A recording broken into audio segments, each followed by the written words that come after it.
Hello अस्सलाम वालेकुम, मैं हूं doctor Mohammad Qasim Taimuri homeopathic clinic Haripur Hazara से। मैं अपने तमाम दोस्तों से मुखातिब हूं। मेरा अपने तमाम दोस्तों से और पेरेंट्स से और फैमिली सरबरान से ये मेरी एक रिक्वेस्ट है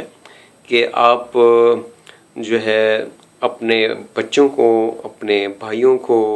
अपने बेटों को तब तक मोटर बाइक, साइकिल या गाड़ी रोड पे ना लाने दें जब तक आप इस बात की तसल्ली ना कर लें कि आपका बेटा जो है एक स्किल्ड राइडर जो है वो बन चुका है।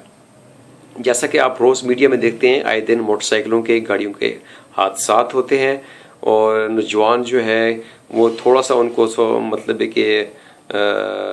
मोटरसाइकिल की थोड़ी बहुत समझ बूझ आती है तो वो रोडों पे, सड़कों पे जो तेज़ रफ्तारी का मुजाहरा करते हैं और ट्रैफिक रूल्स की वायलेशन करते हैं, तो जिससे हादसात होते हैं और अक्सर जो है मोटरसाइकिलिस्ट जो होते हैं वही जो है उनको फ्रैक्चर्स या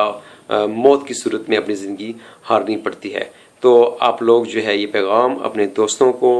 अपने बुज़ुर्गों को और सोशल मीडिया पे भी आप लोग ये शेयर करें ताकि लोग जो है अपने बच्चों को जो है उन पर नज़र रखें। कल को जो है आपके बच्चे जो है किसी हादसे का शिकार हो के, किसी फ्रैक्चर का शिकार हो के, माजूरी का शिकार हो सकते हैं, तो आप लोग जो है इसकी एहतियात करें। थैंक यू जी, अल्लाह हाफिज़।